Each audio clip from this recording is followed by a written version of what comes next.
que hoje nos inspira a adorar a Deus. Obrigado, Ruth. A palavra de Deus nos fala em Apocalipse capítulo 19, a partir do versículo 1. Havendo passado esses acontecimentos, ouvi no céu uma voz grave que anunciava: Aleluia! A salvação, a glória e o poder pertencem ao nosso Deus. Porquanto verdadeiros e justos são os seus juízos. Ele condenou a grande prostituta que corrompia a terra com a sua sedução, e das mãos dela vingou o sangue dos seus servos. E mais uma vez a multidão reunida exclamou: Aleluia! A fumaça que dela parte sobe pelos séculos dos séculos. Então os 24 anciãos e os 4 seres viventes prostraram-se e adoraram a Deus que está sentado no trono. Exclamavam: Amém, aleluia. E do trono partiu uma voz que conclamava: Louvai o nosso Deus, vós todos os seus servos, e vós que o temeis, tanto pequenos e banquites como grandes. Então ouvi algo semelhante ao som de uma grande multidão, como o estrondo de muitas águas e poderosos trovões, que bradava: Aleluia! Porquanto o Senhor nosso Deus, o Todo-Poderoso, já reina. Alegremo-nos, exultemos e demos glórias a Ele, porque chegou a hora das bodas do Cordeiro, e a sua noiva já está preparada. Para vestir-se foi-lhe providenciado linho fino, puro e resplandecente. O linho fino representa os atos de justiça dos santos. Então o anjo me ordenou: escreve: bem-aventurados os que são chamados ao banquete das núpcias do Cordeiro.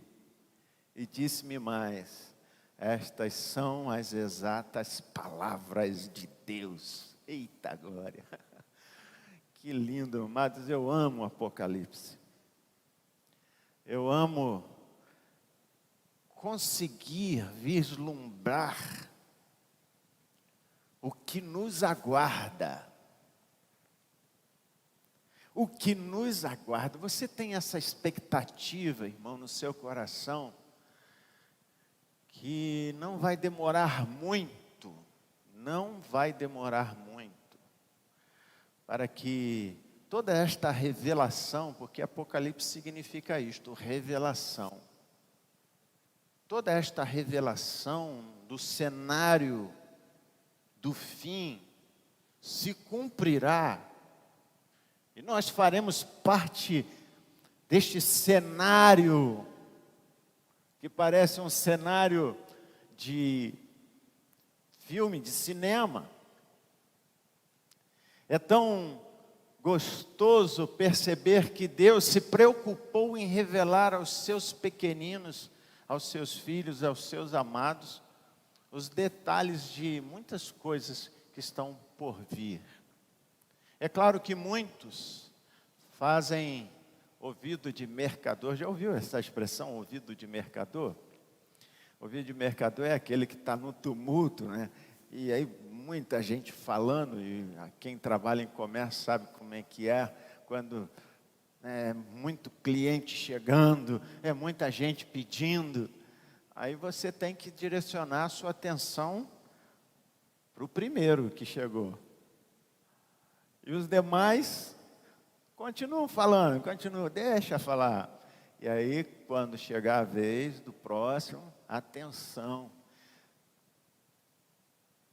Muitos hoje estão focados, estão olhando para situações que não são prioridade, não deveriam ser. E fazendo ouvido de mercador para a voz de Deus. Quando era para ser o contrário. Ouvir o que Deus está falando, o que Ele está revelando, e fazendo ouvido de mercador para o burburinho, para as muitas vozes. Obrigado, meu diácono querido Lincoln Pai. Sempre pronto. Obrigado, querido. Nós hoje ouvimos muitas vozes,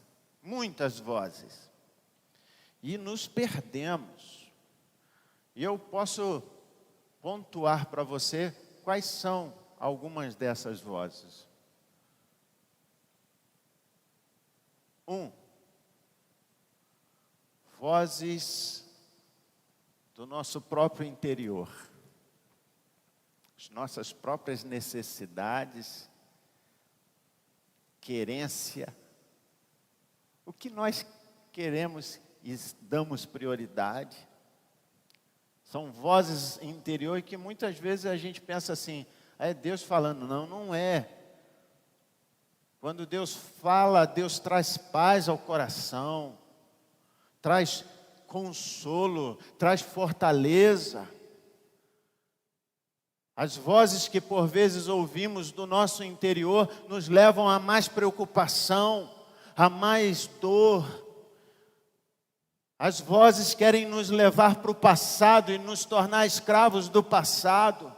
Nós não podemos aceitar isto, nós precisamos ouvir a voz de Deus. Então, em primeiro lugar, não ouça a sua própria voz. Insista em ouvir Deus. Pastor, mas Deus ainda fala? Hoje, fala. E fala muito alto. E a gente precisa querer ouvir. Mudar o foco. Não para os outros, as outras prioridades, mas a principal da nossa vida, o número 1 da nossa vida, que é o Deus que nós servimos. Segunda voz, a voz do nosso adversário, a voz daquele que se opõe. E hoje pela manhã ensinava, Satã significa oposição, Satanás é o nosso adversário. No original hebraico significa isso, opositor, adversário. Ele sugere, ele manipula a sociedade. O Senhor Jesus nos alertou que o mundo jaz no maligno. E quando ele fala mundo, cosmos, quando ele fala mundo, significa sistema mundial que domina a humanidade. Esse sistema está sempre a serviço da prostituta, que nós lemos aqui, que seduz.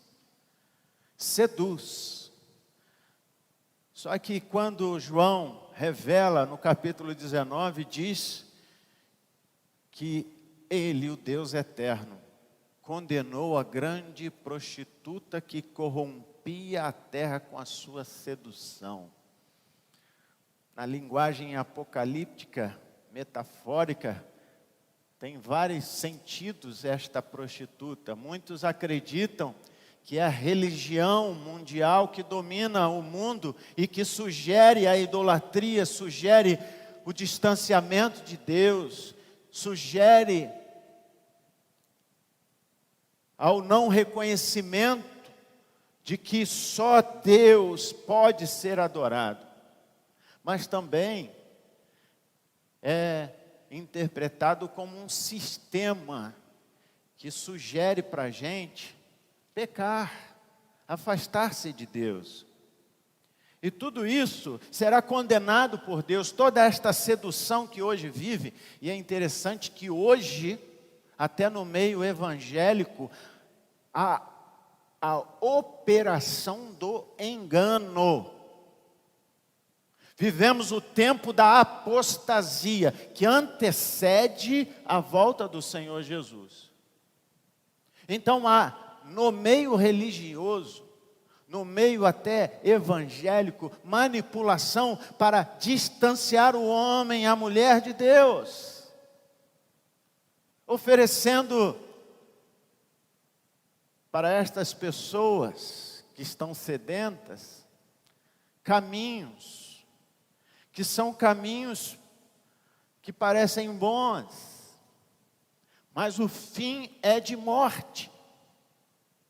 Não podemos deixar seduzir pelos nossos impulsos materialistas, os nossos impulsos da nossa alma humana, querendo ter e não ser. Precisamos, mais do que ter, ser cada vez mais fiéis a Deus, a sua palavra. E em terceiro e último lugar, queridos, as vozes são daqueles que acham que podem dominar o divino, podem dominar as nossas vidas. São manipulações humanas aí, já no nível humano, que querem te fazer refém de culpa, refém de sentimentos que não te fazem bem. Não te fazem bem, não fazem bem fisicamente e espiritualmente. Deus está desejoso em te tratar, te curar, te dar vida saudável, vida abundante na sua presença. Mas para que isso aconteça, é preciso você se render à vontade de Deus. E esta vontade é uma vontade que é boa, perfeita e agradável. Estas são as vozes, pelo menos 3 delas que ouvimos. Talvez você vai me relacionar algumas outras, eu entendo que existam. Mas entenda, a voz que você precisa ouvir não é a sua própria voz, não é a voz do maligno e não é a voz da multidão. Você tem que ouvir a voz doce, suave, mais poderosa de Deus, para te fazer chegar na boda do Cordeiro. Esse texto nos mostra 4 expressões de aleluia. Eu já preguei sobre isso e já falei sobre esta expressão para você. Esta palavra aleluia que falamos no português vem do hebraico, formado por 2 raízes, 2 expressões que vão significar louvado seja o Deus eterno. Aleluia, que significa adore, sirva. E Yah, a expressão Yah é a forma contrata do nome de Deus, Yud-He. Esta expressão Yah é o nome do Deus revelado para mim e para você. Hoje eu perguntava para algumas pessoas: você conhece a Deus? Eu conheço. Qual é o nome dele? Aí, é Jeová, esse. Yah, fala Yah. É a forma contrata do nome do seu Deus, o Deus eterno. E esta expressão Yah significa existir, ser, uma existência infinita. Oh, aleluia! É o Deus que nós servimos, o Deus de milagres. E quando então dizemos aleluia, Nós estamos dizendo: louvado seja esse Deus eterno e poderoso. Você pode dar um aleluia aí bem forte. E assim os anjos diziam, os 24 anciãos e os 4 seres viventes diziam: sim, o trono, sim, no trono havia a expressão aleluia, louvado seja o nome do nosso Deus. Por quê? Porque a salvação, a glória e o poder pertencem ao nosso Deus. Versículo de número 1. Depois, e mais uma vez, a multidão reunida. E que multidão era esta? Aí é que eu quero que você saia daqui com esta esperança. Que multidão era essa que João estava vendo? Era a multidão daqueles que creram, que passaram momentos e até alguns foram mártires, foram sacrificados pela sua fé. Aqueles que se colocaram diante de Deus. Agora esta multidão está diante daquele que reina eternamente e declara aleluia. E aí, quando eles disseram isso, a fumaça subiu. A fumaça da glória de Deus subiu. A presença de Deus foi poderosa. Mas houve mais um grupo, que eram os 24 anciãos e os 4 seres viventes. É importante que você entenda isso. Na linguagem apocalíptica, 24 representa os 12 apóstolos e as 12 tribos de Israel. Agora reunidas, igreja, que poderemos dizer do Primeiro Testamento, que chamamos de Antigo Testamento, e a igreja do Segundo Testamento, que nós chamamos de Novo Testamento. Eles representam estas igrejas que agora são uma só, adorando e reconhecendo o nome do nosso Deus eterno e declarando amém. O que significa amém? Assim seja. Aleluia. E por fim, amados, esta grande multidão, reunida agora com os 24 seres, os 24 anciãos e os 4 seres viventes, se prostram diante do trono, e assim adoram e dizem aleluia, porquanto o Deus eterno e poderoso já reina. E quando disseram isso, houve júbilo. E por isso João vai registrar no versículo 7, alegremo-nos, exultemos e demos glórias a Ele, porque chegou a hora das bodas do Cordeiro e a sua noiva já está preparada. Que noiva é esta? Que noiva é esta? Você sabe que Jesus, ele morre por sua noiva. A sua noiva é a igreja. Eu tenho essa compreensão clara de quando é do céu para a terra. Ele não vê a IBAN aqui, a Assembleia ali, vê a Quadrangular, a Casa da Bênção, não vê isso que a gente coloca na frente do templo. Ele olha assim e fala: esta é a minha igreja. Aqueles que foram lavados no sangue do Cordeiro, ele olha assim e fala: sim, o meu filho se entregou, se sacrificou por estes. Esta é a igreja que estará sendo recebida nas bodas. E bodas significa casamento, significa o momento da festa, da celebração. E aqui cabe a gente explicar algumas coisas para você. Nós estamos nos últimos dias, eu tenho plena convicção disso.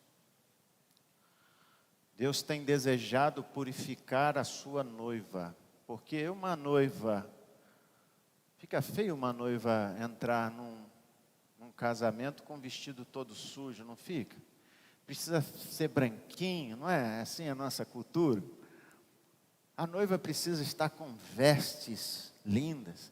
Todo mundo, quando vai num casamento, não lembra depois do noivo, só lembra da noiva. É ou não é verdade? O noivo tenta se produzir, botar cabelo, aí põe até terno azul, né? Lembra do terno azul do Helenildo? Faz de tudo, o noivo faz de tudo para aparecer, mas quem aparece, o que acontece? É a noiva, a noiva que é lembrada. E muitas guardam até o vestido, né, por muitos anos. Só que aí vai amarelando, né? Vai amarelando. Ai, mano, não guarda mais não, doa.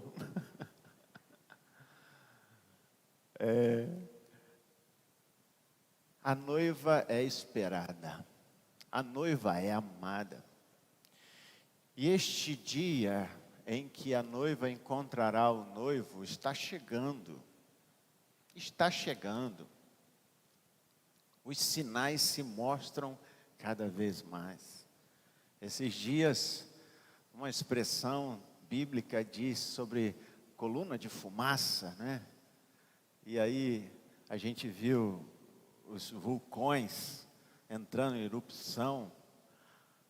Aí vimos as larvas que parecem sangue, a terra gemendo, e as colunas de fumaça sendo erguidas a alturas gigantescas.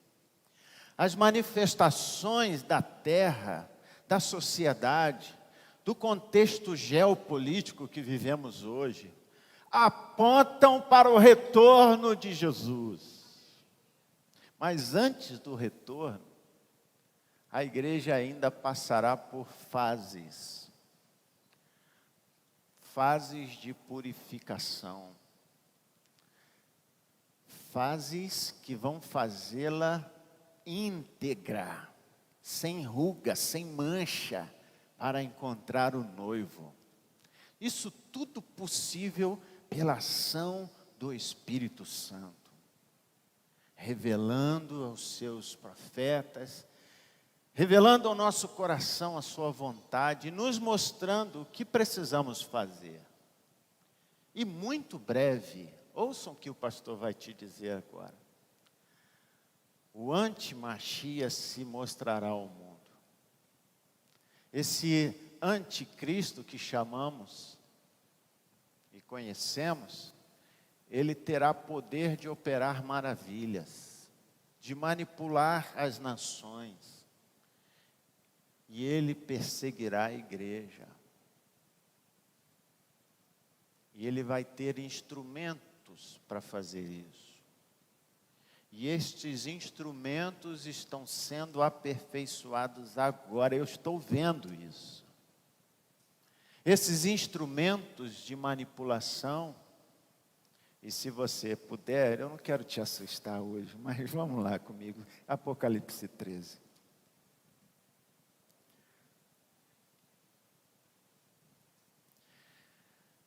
A partir do versículo 5, diz assim: a besta foi concedida uma boca para pronunciar palavras arrogantes e blasfêmias. Ele foi transmitida autoridade para realizar obras por 42 meses, 3 anos e meio. Então abriu a boca em blasfêmias contra Deus e para amaldiçoar o seu nome, o Hashem, seu tabernáculo, que é o templo, e os que habitam nos céus, os anjos. Foi-lhe concedido também poder para guerrear contra os santos. Quem são esses santos? É aquele que fica no altarzinho? São aqueles que creem, os discípulos e discípulas de Jesus. Foi-lhe, versículo 7, foi-lhe concedido também poder para guerrear, ou seja, não vai ser só disputa ideológica, argumentação filosófica, não, é guerrear. Essa expressão guerrear, lá no início dos séculos, ali do princípio dos novos séculos, a partir do Senhor Jesus, tinha este sentido de guerra mesmo. Guerrear contra os santos e vencê-los. E recebeu autoridade sobre toda a tribo, povo, língua e nação, ou seja, um líder global, quase universal, um cara top das galáxias, manipulador, autoridade dada pelas nações para conduzir as nações contra o caos sanitário, o caos econômico, o caos político. Este homem que é chamado de besta, a segunda besta, ou melhor, a primeira besta, ele tem a forma humana, e essa palavra besta, no original grego, ele tem esse sentido de alguém com força de uma fera. Força de uma fera. Ou seja, alguém forte. E este líder, ele vai dominar as nações. E todos os habitantes da terra, eu quero que você entenda isso. Versículo 8. Todos os habitantes da terra o adorarão. Todos os habitantes da terra adorarão a besta. Ou seja, preste bem atenção neste final. Todos aqueles que não tiverem seus nomes escritos no livro da vida do Cordeiro, que foi imolado desde a criação do universo. Sabe o que significa isso, querido? Todos, com exceção dos crentes em Cristo, da igreja de Jesus, que tem o seu nome escrito no livro da vida. Você sabe que o que nós fazemos aqui na terra ecoa no céu, tem repercussão. A atitude de você adorar a Deus, você pensa assim, poxa, eu estou fazendo um gesto aqui, eu estava vendo o Gabriel adorando, e eu fiz questão de observar as crianças procurando adorar a Deus. Isso, amados, tem repercussão no céu. Quando você diz um aleluia, glória a Deus, reconhece o poder de Deus na sua vida, isso ecoa no céu, nos ouvidos do Deus eterno, Criador dos céus e da terra, do universo, do mar. Aleluia. E tudo que nós fazemos aqui é escrito em livros. Não sei como, não sei se é o sistema top das galáxias de computadores, eu não sei o que Deus usa lá, mas eu sei de uma coisa, Ele está registrando a sua adoração, Ele está registrando a sua dedicação, Ele está registrando a sua intenção de buscá-lo, de servi-lo, Ele está registrando, e quando você se rende a Jesus, o seu nome, Anderson Medeiros Neves, está sendo escrito no livro da vida. Qual o seu nome todo?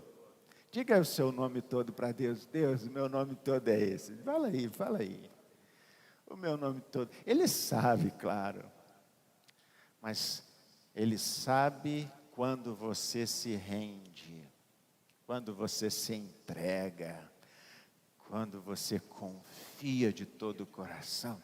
Somente estes que não têm o nome escrito no livro da vida irão adorar o anti-Machia. E aqueles que não adorarem? Aqueles que não aceitarem a marca. Versículo 17. 16 e 17. Ele obrigou a todos, pequenos e grandes, ricos e pobres, livres e escravos, a aceitarem certa estampa, certa marca, na mão direita ou na testa, a fim de que ninguém pudesse comprar nem vender, a não ser que apresentasse a tal marca. E nesta marca, alguns já sugerem um registro de nanotecnologia, como se fosse uma tatuagem invisível, para registrar seus dados, principalmente seus dados de saúde. E este registro não será visível. Então, por isso que pode ser colocado na testa. Ninguém vai ficar com a marca no meio da testa, né, irmãos? Então, tem que ser invisível.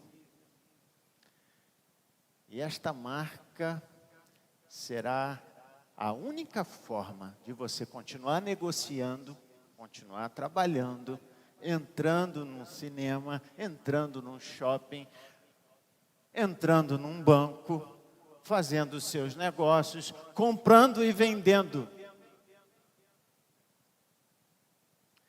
E aí, você sabe muito bem que estamos vivendo o tempo em que há uma manipulação de controle,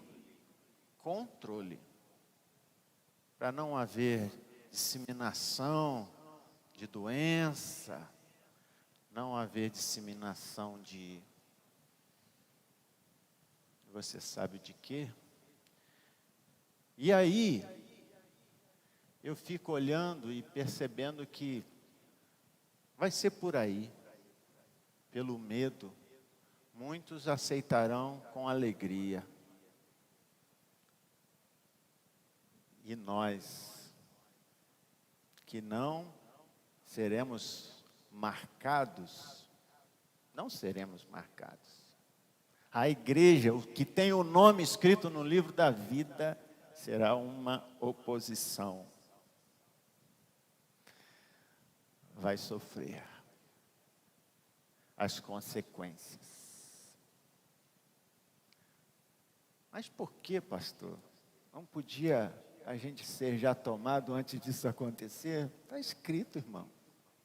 Ele irá guerrear contra os santos e os vencerá. Vencerá até o momento em que a trombeta soará. E quando esta trombeta soar, aí voltamos lá para o capítulo 19, essa trombeta soará, e eu gosto muito quando faço um casamento e tem aqueles que fazem clarinada, já viu? É tão lindo, né, irmãos? Parece que está entrando uma rainha, e aí, pam, pam, pam, pam, essa trombeta, o chofar de Deus vai ser tocado, aleluia! E nós encontraremos com o noivo. Claro que muitos serão sacrificados, passarão para defender a sua fé, sim, mas é um breve momento. Como disse o apóstolo Paulo certa vez, essa leve e momentânea tribulação não se compara ao peso da glória que nos há de ser revelada. Sim, será revelado o noivo, e veremos o noivo, e viveremos com o noivo para sempre, e o adoraremos, porque as nossas vestes, receberemos as vestes, claro que são vestes espirituais, irmãos. E aí eu já falei para você aqui que nós receberemos um corpo como o corpo do Senhor Jesus. Pense só, querido, um corpo incorruptível. Viveremos eternamente na presença de Deus com a nossa personalidade, sim, o nosso jeitinho. Eu acredito muito nisso, que nós nos reconheceremos no céu. porque nós ressurgiremos. Aqueles que estiverem mortos, primeiro ressuscitarão. E aqueles que estiverem vivos serão arrebatados para encontrar o Senhor Jesus nas nuvens. Este é o encontro para as bodas do Cordeiro.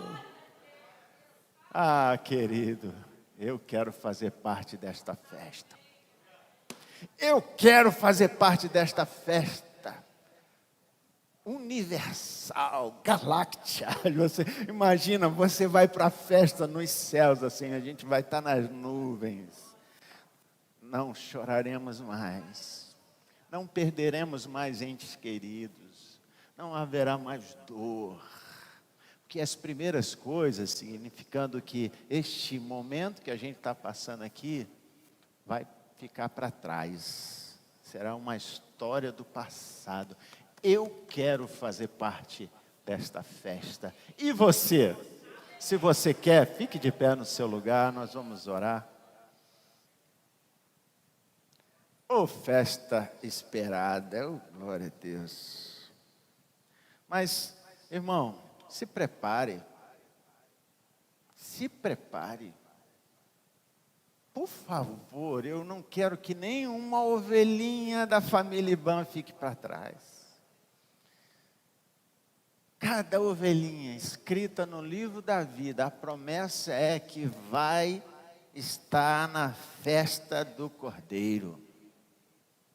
Se prepare. Os dias que vêm pela frente serão dias difíceis. A gente ora para que cada vez mais fique para depois, né? Para depois. Igual o Mateus. Mateus, quando eu pregava sobre isso, ele falava para mim assim: rapaz, primeiro eu preciso casar. A gente quer adiar, né? Ah, eu quero casar, eu quero meu emprego, eu quero ter minha casa. Tem tanta coisa que a gente quer. Mas pode ser que já comece a acontecer amanhã, meu irmão. Porque as coisas já estão configuradas. Cada vez mais preparadas. E a qualquer momento, vamos entrar num período turbulento para aqueles que são da igreja de Cristo. Prepare-se para a sua festa. Feche os teus olhos em oração.